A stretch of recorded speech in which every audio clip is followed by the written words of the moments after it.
Bonjour à tous et bienvenue dans cette émission spéciale enregistrée au Salon de l'immobilier bas carbone. La construction bas carbone est en plein boom. La preuve tout de suite avec notre invité Luc Bello. Bonjour. Bonjour. Vous êtes directeur général de Meyers, une société spécialisée dans la construction bas carbone. Concrètement, comment la décrire aujourd'hui ? Écoutez, effectivement, on est un des acteurs aujourd'hui du bas carbone en France. On est une société avec 140 collaborateurs.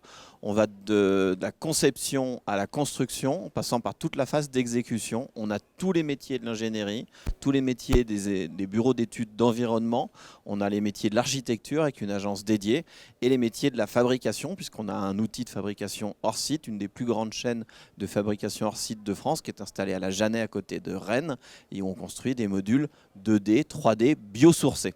Alors voilà, la construction hors site, ça se développe de plus en plus. Est-ce que c'est bas carbone de construire hors site ? Alors en tout cas, nous, c'est pour cela que nous y sommes allés. D'abord parce qu'on avait des enjeux d'entreprise à mission, des enjeux aujourd'hui de se positionner, de réduire notre empreinte carbone. Et là, on a plusieurs solutions. Soit on décide de la compenser en achetant bêtement des crédits carbone, soit on décide de vraiment, dans l'acte de construction, de passer à une nouvelle technologie. Aujourd'hui, les métiers de la promotion, de l'immobilier, même les métiers de la construction sont très archaïques. On continue de faire comme il y a encore 40, 50 ans, un siècle. On a amélioré les technologies, mais on n'a pas eu cette révolution. Et aujourd'hui, le hors-site, ça fait partie de ces révolutions. C'est moins de 1% de la construction de logements aujourd'hui en France. Ce sera 20% dans moins de 10 ans. Aujourd'hui, oui, c'est bas carbone, pour répondre précisément à votre question, parce qu'on est d'abord sur des éléments biosourcés, on a une capacité de production qui est faite en usine industrialisée, qui est moins consommatrice, et ensuite sur les chantiers, on est beaucoup plus rapide. Donc on a beaucoup moins d'émissions à toutes les étapes, y compris dans la durée de vie, parce qu'on est très bien positionné sur le carbone, en énergie, sur la durée de vie du projet. Alors, vous avez des chantiers, mais qui sont vos clients ? Pour qui vous construisez ? Alors aujourd'hui, on construit d'abord pour des particuliers qui ont des besoins soit dans des maisons particulières où on a tout simplement 4 modules. Le hors-site, c'est construire des modules 2D ou 3D. Et ces modules 3D, qui en général font entre 19 et 24 mètres carrés, quand vous en mettez 4, vous avez une maison. Et comme on en a aujourd'hui à Cherbourg, les premiers habitants sont ravis d'y être. On a des petits collectifs, des immeubles qui font 12, 15, 20, 25 logements, où on met ces modules les uns sur les autres. On construit pour les bailleurs sociaux, on construit aussi pour les territoires. On a eu des demandes notamment sur des logements d'urgence, des demandes sur les logements saisonniers qui ont fait la une des médias ces derniers mois, et notamment cet été, ou sur la côte, dans les lieux touristiques, on ne loge pas les saisonniers. Nos solutions d'hébergement, ces modules qui arrivent vite, qu'on peut construire beaucoup plus vite que des constructions traditionnelles, qu'on peut déplacer, eh bien, ce sont de vraies solutions.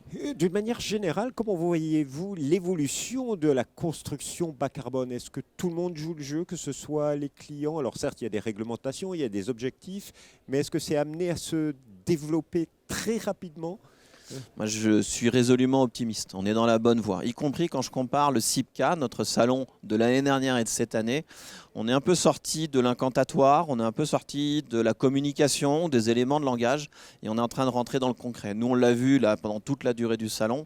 Les personnes qui sont venues nous voir, c'était pas comme l'année dernière en mettant ce sera quoi dans 3-4 ans, quelles pourraient être les solutions. C'est vous pouvez faire quoi, vous pouvez me livrer quand, et si je passe commande, on travaille comment ensemble. On est dans le concret, donc moi j'y crois beaucoup, et les acteurs aujourd'hui, l'ensemble des acteurs qui sont sur le salon sont vraiment déterminés à être dans le résultat et pas juste dans l'incantation. Donc à vous entendre, votre entreprise Meyers se développe, donc j'imagine que vous recrutez.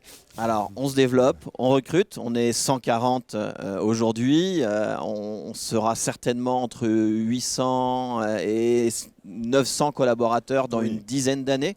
Là, on a besoin de sites de production. Aujourd'hui, on fabrique réellement sur usine. On a besoin d'ingénieurs pour penser les projets. Et si je dois m'appuyer et consulter les dernières annonces que nous avons publiées pour répondre très concrètement à vos sujets, on a des enjeux sur les chaînes de production, où aujourd'hui on a besoin de personnes qui viennent sur site.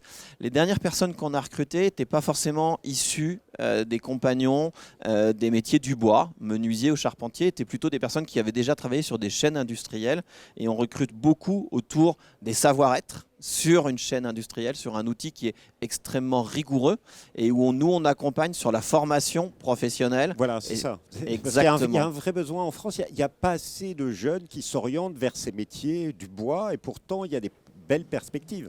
Il y a très belles perspectives, mais y compris dans ces enjeux, on avait un certain nombre de charpentiers qui n'avaient pas forcément envie de pouvoir passer toute leur vie sur des chantiers en extérieur, été comme hiver. Et là, on a, nous, des solutions où on propose à ces personnes de venir travailler dans un site qui est couvert, qui est chaud. Après, nous, la pause est très courte, puisque quand on vient sur un site, on pose 4 à 5 modules dans la même journée. Et la pause, là, c'est un métier dans lequel nous recrutons aussi énormément, nous et nos sous-traitants partout en France, puisque nous avons besoin d'avoir des personnes hautement qualifiées qui savent poser ces modules. C'est très exigeant, on a besoin de personnes qui soient très rigoureuses dans la manière dont ils se projettent. Et avant d'en arriver là, on continue de recruter dans l'ensemble de nos bureaux d'études des chargés de projet bois, chargés d'études performance énergétique. On l'évoquait tout à l'heure, est-ce qu'on est vraiment bas carbone? Mais ça, il faut pouvoir le quantifier, le préparer, le dessiner dans nos projets. Donc on a actuellement des postes de chargés d'études performance environnementale des bâtiments, des conducteurs de travaux, parce qu'à un moment donné, y compris sur les travaux plus classiques qu'on continue de faire, eh bien, il faut pouvoir continuer à bien avancer. La rigueur, la motivation sont des éléments clés, la formation initiale, et nous, on sait accompagner la formation continue.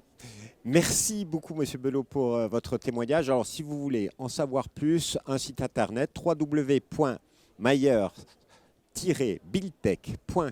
Dans la rubrique emploi, vous avez toutes les offres. Il y en a au moins plus de 25 à ce jour dans tous les corps de métier. Merci encore. Merci à vous. Et quant à nous, on se retrouve bientôt pour une nouvelle émission. Au revoir.